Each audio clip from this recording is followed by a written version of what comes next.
Framing. This is where things really take shape. You have to look at each board to see if it's straight enough and to find the crown. A crown is where the board bends to one side. Every board has a crown. It's the nature of lumber. It's the code, as Larry would say. Consistently crowning the boards the same way makes for a nicer fit and look all the way through to finishing. On this build, the slab was about 6 inches higher on this corner, so I had to cut these studs accordingly. 6 inches on the left, 4 inches on the right. So I drew a diagonal between the lined up boards for this wall. I cut each board on the leftmost part of the diagonal line on each of these studs, so they stood up straight, but overall made the tops level. It worked pretty well throughout the build. This build would have gone a lot smoother had the slab been flat and level, but it drains water good. So now you just cut the boards where they need to be cut, or just go ahead and line them up if you don't need to make up for any slanted slab. Remember the layout video where we drew a line and put an X where the stud goes on the top and bottom plates? This is where that pays off. Having had all the building materials delivered, I had all of the 2x4s, as Larry Hahn would say, stacked right next to the work area. Once it was assembled and nailed in, I went and got my autistic son to help me raise the wall into place. I'm trying to get him to be better with fixing things around the house, and he's pretty strong, so I'll take the help. There we go. On the tie-down bolts in the cement. Walls are pretty flimsy by themselves, so bracing is needed to stop them from falling down until they're tied together.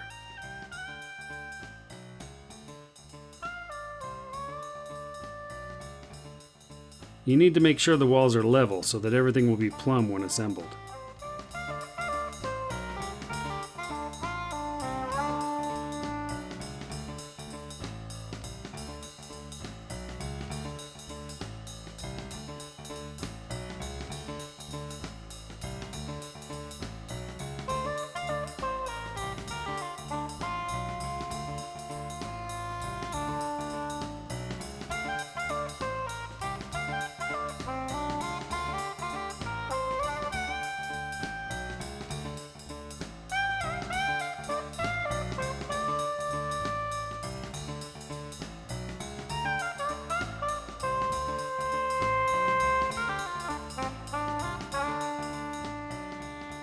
Here I'm adding a California corner to both sides of the wall. This gives a mounting point for drywall. Think of it now, not when you've run electrical and added insulation to your wall.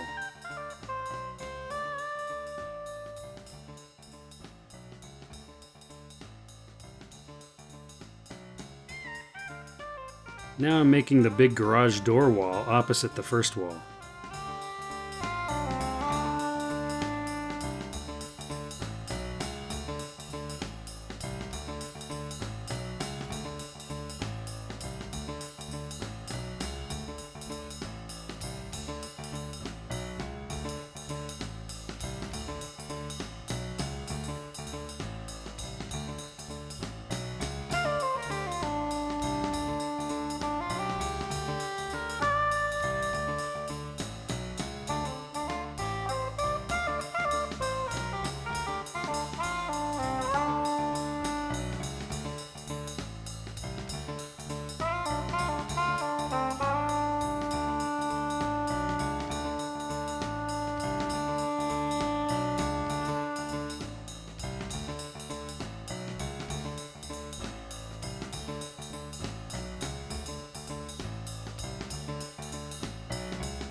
Since this is a big opening, I braced the wall with a long stud that spans the whole wall.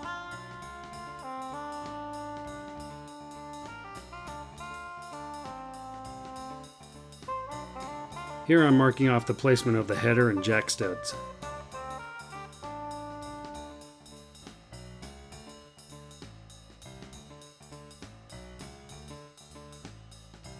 Then I cut the short cripples that go above the header at 16-inch centers.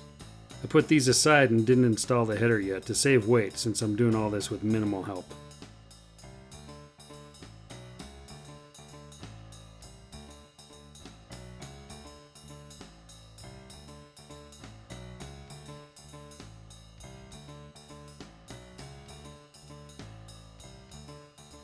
Now I load up the next bunch of studs to be cut.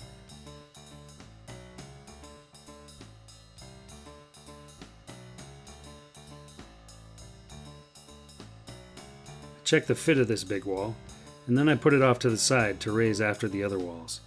You have to be sure which walls to raise in what order. If I would have done the garage door wall last, it wouldn't have fit between the other walls. So I made it first and put it aside.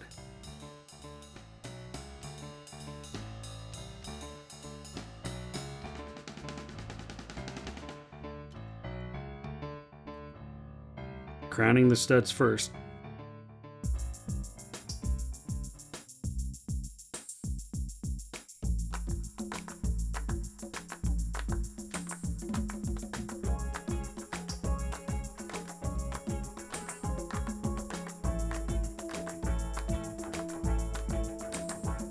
Then the same trick with the diagonal cut here, going from 4 inches shorter to level over 16-ish feet.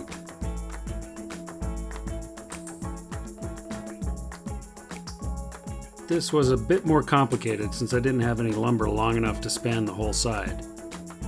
I had a joint on the bottom, top, and crown plates, so I needed 2 2x4 studs at each of these junctures, and they had to be the same height.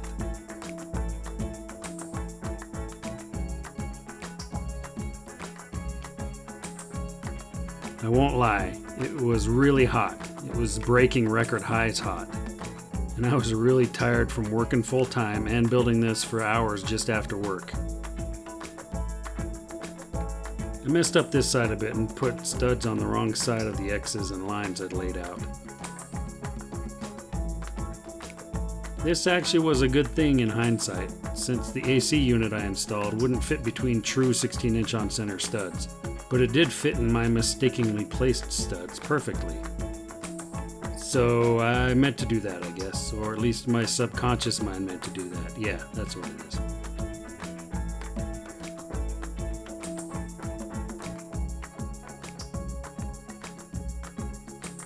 This is long, hot, hard work on your knees, with lots of dust and splinters everywhere. But nothing worth doing is easy, right? Well, I guess I can think of a few things worth doing that are easy. Sleeping, falling off the high dive, driving a Ferrari. Wait for that video. Some might find some of those not so easy, but exceptions prove the rule.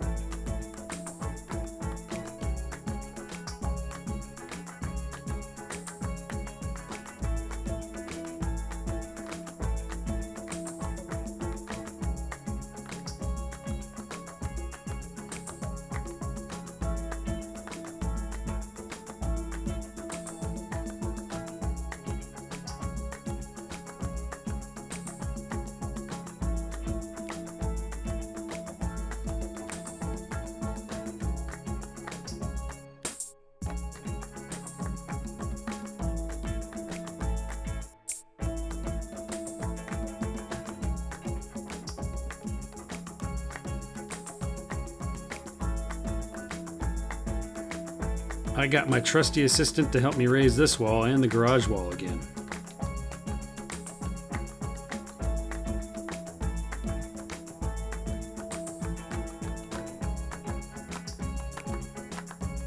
You can see I opted to toenail in some of the overlapping studs because the whole wall would have been too shaky and heavy for us to lift successfully.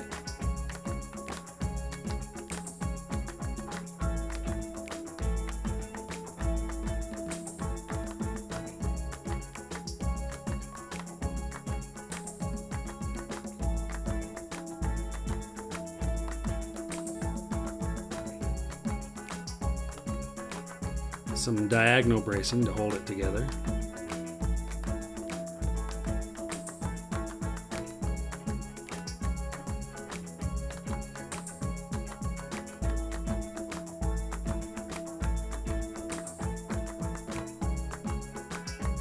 Now the garage door wall. This one was comparatively light because I didn't put the header in yet. Getting these 3 walls together stiffened up the walls really well. It was beginning to get pretty solid. I talked a bit about construction with my son. He seemed to get it, but wasn't interested with his game on pause upstairs. Now it was just bracing and bolting in the bottom plates.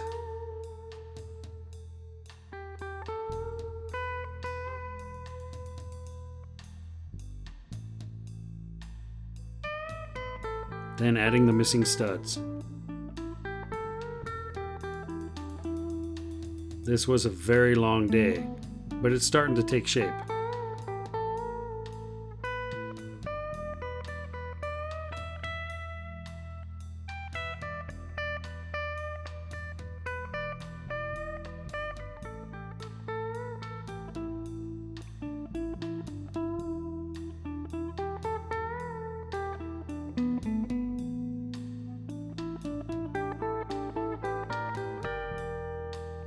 I got accustomed to using the full air compressor to blow off all the sawdust and nails at the end of the day. It makes the work area cleaner and better the next day when I come back, and it empties the compressor of compressed air to take some pressure off the hose and tank and stuff. It also gives me some time to think. A new day and the last wall.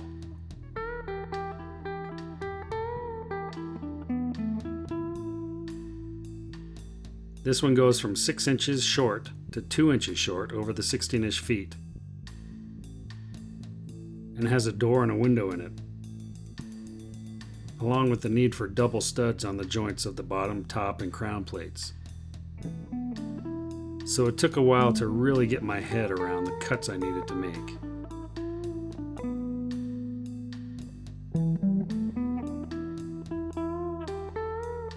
You can see that the weather was deteriorating, and it was pretty windy this day.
This is where I realized the mistake I did on the other wall.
The headers are 2x6s with a 1/2 inch piece of plywood between them.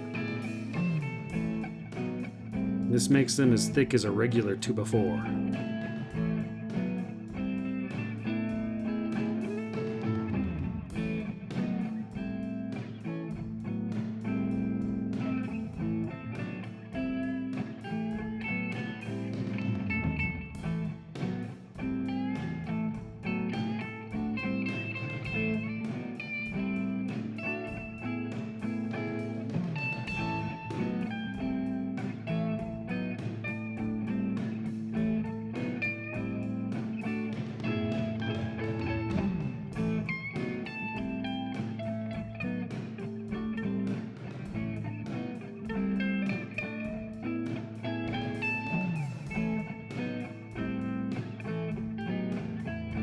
Exhaustion took over, and I decided to call it a day, instead of making another mistake.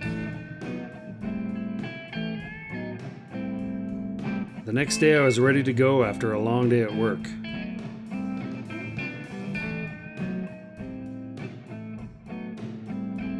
I cut the studs to length to make up for the sloping cement.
Here's my trusty lifting buddy again with the last wall. He was relieved that it was the last wall. So was I. Again, I chose not to install the headers until the wall was in place. This saved weight and made it so that I could really dial in the plumbness and level of them.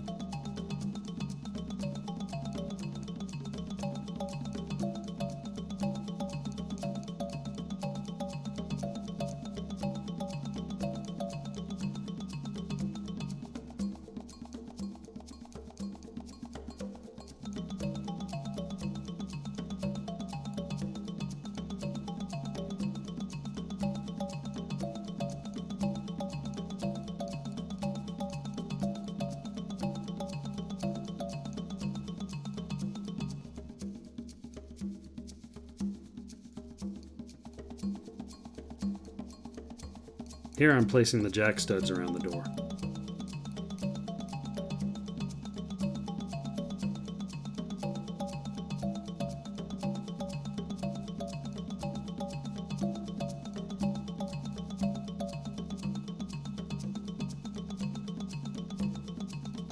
Up it goes.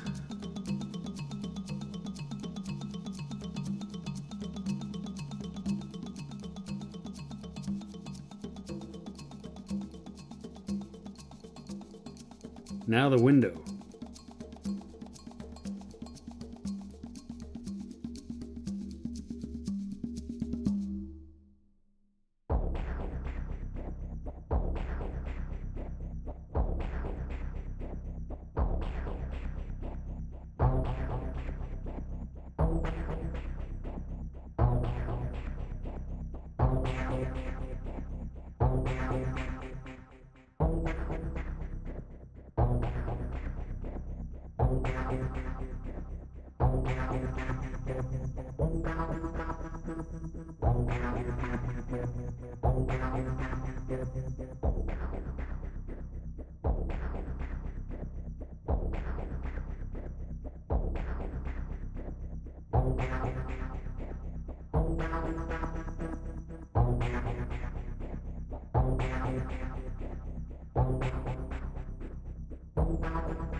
The sill plate goes on the jack studs.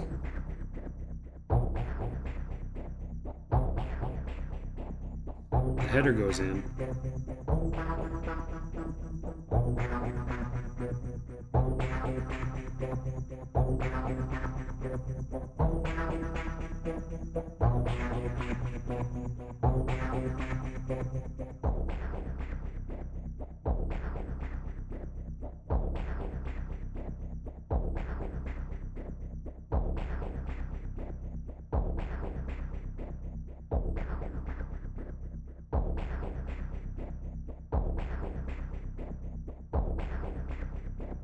Then the cripples.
Now onto the garage door header.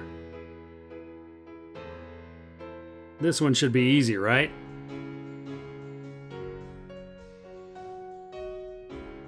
Just measure 10 times and cut once.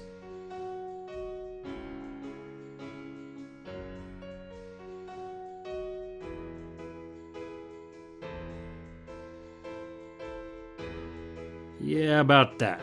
It looks like I should have measured 11 times. I cut the 2x6s short. Alright, well, screw that. Let's put the crown plate on.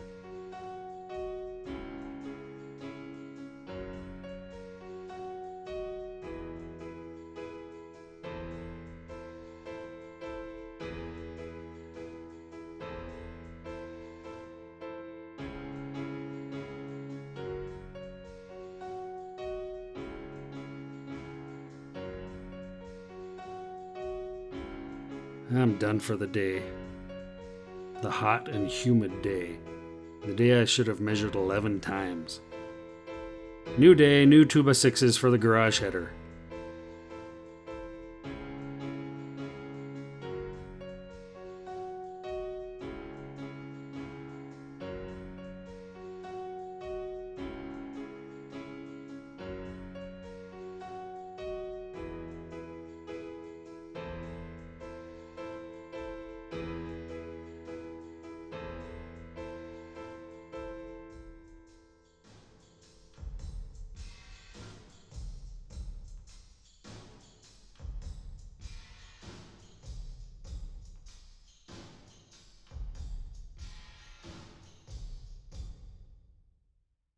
Much better.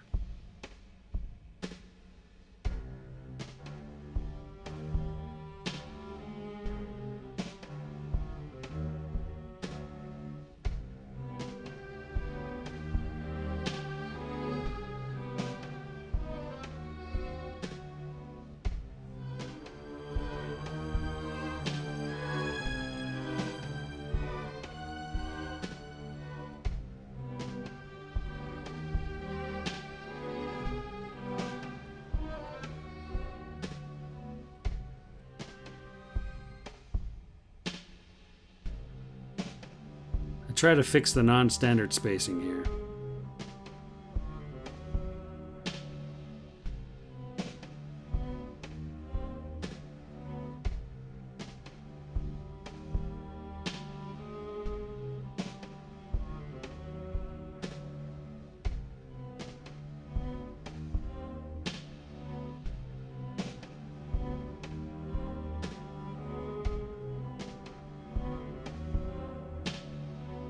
Now some more crown plating. The crown plate really locks it all together and makes it a stable structure.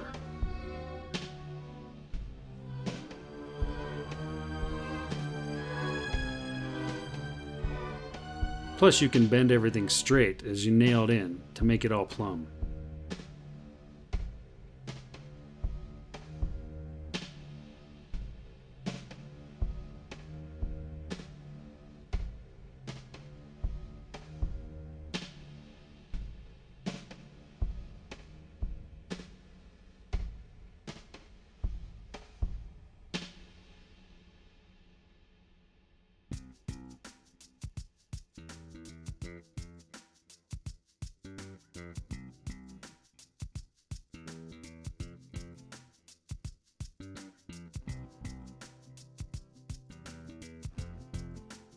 Now the crown plate over the garage door wall. Hey, wait a minute. Where are the cripples?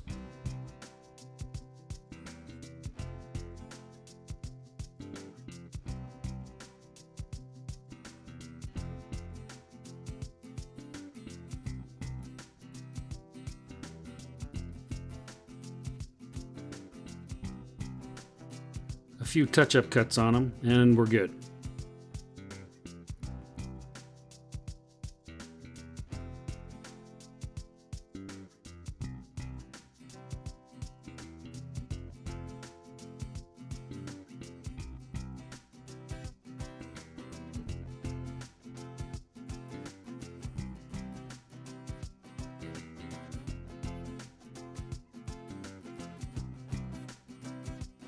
Now the crown plate can go on.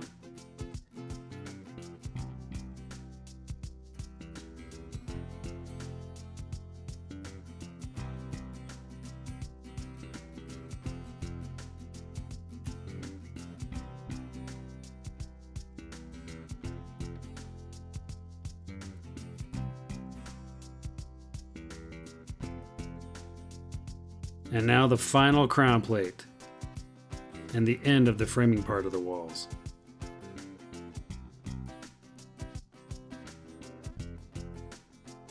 I debated adding cripples above the door since it's really short up there.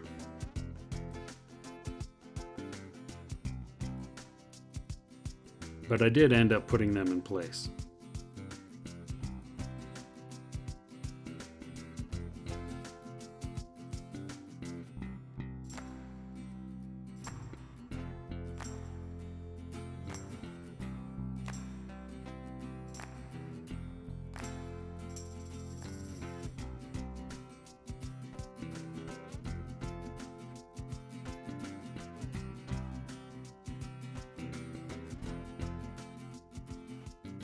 Now I'm leveling everything and nailing in supports and braces.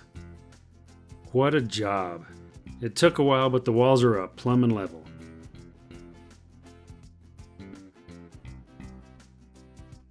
You can really see how it's going to look when it's done.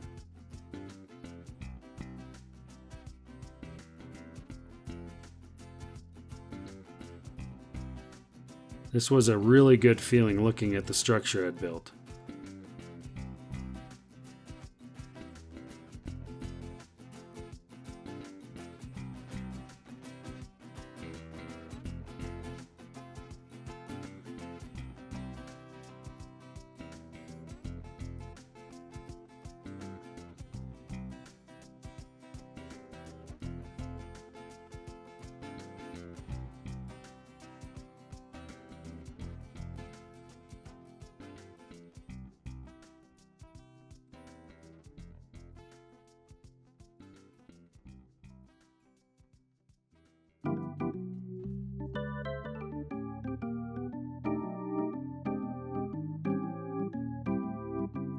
Every day I would have to take all my tools out, plug in the extension cords, and then unplug everything and take them all back inside again.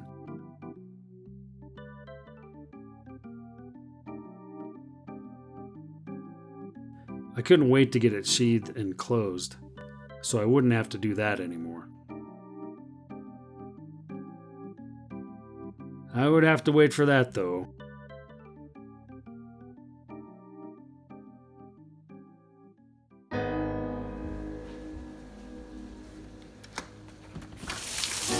torrential rain.